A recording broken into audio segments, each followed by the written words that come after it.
Top quality और consistent performance के लिए सिर्फ सिल्वर पंप्स। टॉप क्वालिटी और कंसिस्टेंट परफॉर्मेंस के लिए सिर्फ सिल्वर पंप्स, नाम याद रखना। माननीय मुख्यमंत्री महोदयांच्या 100 दिवसाच्या कृती कार्यक्रमांतर्गत मी 40 दिवसापूर्वी या गावामध्ये आलो होतो आणि इथे सामूहिकरित्या मोठी शेती आदिवासी बांधव करतात याची मला माहिती मिळाली। मी आवर्जून या ठिकाणी भेट दिली असता मला कळालं की 400 एकर सलग जमिनीवरती आपले आदिवासी बांधव जे काही या शेतीचे मालक नाही आहेत ते दोडखा, कारली, भेंडी, कलिंगड ह्याचं निर्यातक्षम पद्धतीचं असं उत्पादन करतात आणि खूप चांगलं उत्पादन करतात। मी भारावून गेलो आणि पाण्याची काय व्यवस्था याची विचारणा केली। त्यांनी मला सांगितलं की पुंडलिका नदीवरती आम्ही डिझेल पंप बसवतो आणि डिझेल पंपच्या माध्यमातून आम्ही सिंचन करतो आणि या डिझेलला साधारणपणे खर्च वगैरे किती लागतो याची मी त्यांना विचारणा केली। त्यांनी सांगितलं की एक डिझेल एका तासाला 2 लिटर डिझेल खातं एक पंप आणि असे एकूण 45 पंप या ठिकाणी चालू आहेत।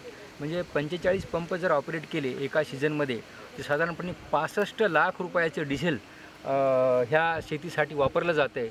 मग माझ्या डोक्यात कल्पना आली की यांना आपण सोलार या योजनेमध्ये घेतलं पाहिजे, याला सोलार पंप दिले पाहिजेत। तर अशी अडचण होती की या ठिकाणी या जमिनी ह्या आदिवासी बांधवांच्या मालकीच्या नाहीत, जमिनीचे मालक वेगळे आहेत। त्यामुळे मग जमिनीचे मालक सोलार बसवायला तयार होतील की नाही याची शंका होती। तरी पण मग मी आमच्या टीम पाठवल्या, MSCDCच्या टीम पाठवल्या। त्यांनी टीम पाठवल्याच्या नंतर आमचे काही शेतकरी बांधव तयार झालेले आहेत सोलार पंप घेण्यासाठी। मागेल त्याला सोलार योजनेच्या अंतर्गत 6 लोकांनी नोंदणी केलेली आहे, त्याची आमची प्रोसेस चालू आहे। परंतु तो सोलार पंप त्या शेतकऱ्याच्या मालकीचा होईल। आमचे आदिवासी बांधव, युवक बांधव आहे तर ते आज या शेतकऱ्याकडे करतात, उद्या त्या शेतकऱ्याकडे करतात, परवा दिवशी आणखी चौथ्याकडे करतात। मग त्यांच्याजवळ काय आहे? शेतकऱ्याच्या शेतावरती सोलार बसेल पण त्यांच्याजवळ काहीच नाही। म्हणून आम्ही संकल्पना आली की यांना आपल्याला पोर्टेबल आणि मूवेबल सोलार संच देता येतो का। म्हणून मग मी आमचे अभिजित धर्माधिकारी आहेत, सोलारमध्ये काम करतात, त्यांना विनंती केली की तुम्ही असं काही पोर्टेबल डिझाईन करता का की त्यांना त्यांचं ते सोलार सेट पूर्ण एका ठिकाणाहून दुसऱ्या ठिकाणी घेऊन जाता येईल। तर त्यांनी मग हा सोलार सेट डिझाईन केला आणि तो मोल्डेबल आहे, एका ठिकाणी जमा होतो आणि त्याला ट्रॅक्टरबाजी लावून एका ठिकाणाहून दुसऱ्या ठिकाणी घेऊनच जाता येते।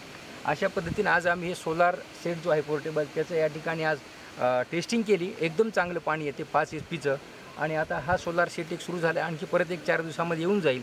ते साधारणपणे ह्या 400 एकर बागेला 45 डिझेल पंप जे काम करतात आणि ते एका सीझनला 65 लाख रुपयाचे डिझेल वापरतात।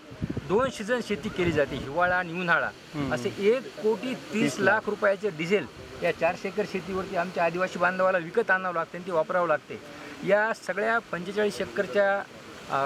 400 एकरच्या 45 डिझेल पंपला जर आम्ही रिप्लेस केलं सोलारमध्ये तर 1,30,00,000 रुपये आमच्या आदिवासी बांधवांची आणि शेतकऱ्यांची नेट बचत होणार आहे। तेवढा त्यांना वार्षिक जो तो फायदा होणार आहे आणि ह्या सोलारमुळे जे पोल्युशन होणार आहे डिझेलच्या कंबशनमुळे तर ते पोल्युशनला सुद्धा आळा बसणार आहे। ऑर्गॅनिक कार्बन म्हणजे कार्बनचा निर्मितीचा प्रश्नही येणार नाही। त्यामुळे ही एक चांगली योजना आहे। आज आम्ही सक्सेसफुली ती लॉन्च केलेली आहे। आम्ही लोकांच्या ग्रुपला ती अर्पण पण केलेली आहे आणि त्याचा आता पहिलाच प्रोजेक्ट हा जिल्ह्यातला पहिलाच प्रोजेक्ट आहे आणि माननीय मुख्यमंत्री देवेंद्र फडणवीस साहेबांच्या संकल्पनेतून आपण काहीतरी इनोव्हेटिव्ह केलं पाहिजे, सामान्य माणसासाठी केलं पाहिजे, खालच्या माणसासाठी केलं पाहिजे। या संकल्पनेतून आम्ही हा प्रोजेक्ट राबवत आहोत आमच्या आदिवासी बांधवांसाठी, आमच्या शेतकरी बांधवांसाठी।